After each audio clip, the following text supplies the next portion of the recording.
नमस्कार मंडळी, तळ कोकण विजिटच्या चौथ्या भागात आपले स्वागत आहे।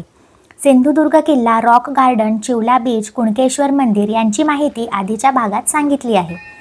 त्या व्हिडिओची लिंक डिस्क्रिप्शनमध्ये दिली आहे। आधी सांगितल्याप्रमाणे आम्ही कुणकेश्वरवरून दाभोळे इथल्या पोखरबाव गणपती मंदिर येथे आलोय। बाहेरून हे मंदिर छोटे आणि साधे वाटते, पण आत जाऊन या मंदिरातील एक सुंदर हिडन जागा आपण पाहूया।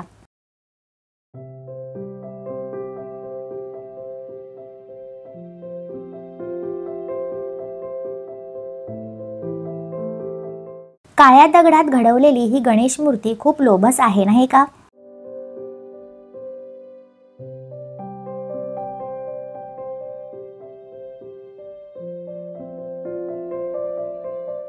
आजूबाजूचा परिसर खूपच सुंदर, शांत आणि प्रसन्न आहे।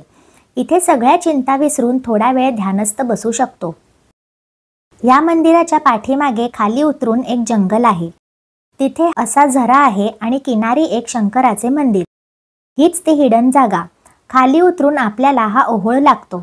हा ओहोळ पार करून मंदिरात जायचे आहे।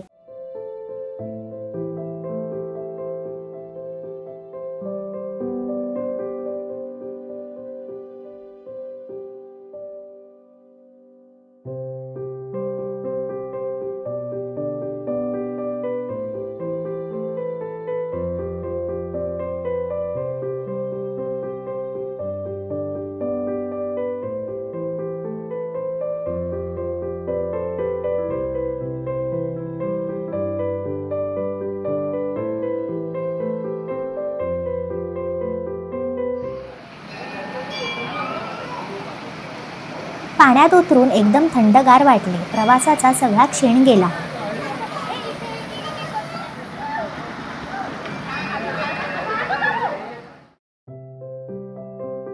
पाण्यात हे असे मासे पायाची डेड स्किन खायला येतात।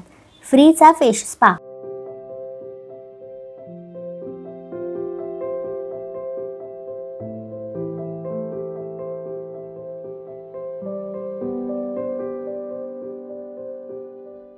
आणि बरं का, नीरव शांतता, आजूबाजूला गर्द झाडी आणि पक्ष्यांचे आवाज। या इथे पाण्यात शंकराची पिंडी दिसते, त्यामुळे पाण्यात उतरताना थोडी काळजी घ्यावी। या मंदिराची एक कथा अशी आहे की ही ओंकारेश्वर शिवपिंडी हजारो वर्ष पाण्यात होती, हे माहीत नव्हते। गणपती मंदिराचे पुजारी श्रीधर राऊत यांना स्वप्नदृष्टांत झाला की गणपतीच्या पायथ्याशी पांडवकालीन विहीर आहे। त्या विहिरीतून एक माणूस शिवपिंडी वर काढतो व हातात देतो। पिंडीचा शोध 2 वर्ष चालू होता।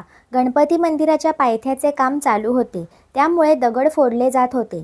त्यात एक गोलाकार पंचमुखी दगड राहिला। जाणकार ज्योतिष परमपूज्य गगनगिरी महाराज यांनी सांगितले, तेच शिवलिंग पाण्यात हजारो वर्ष होते, त्याची स्थापना करा।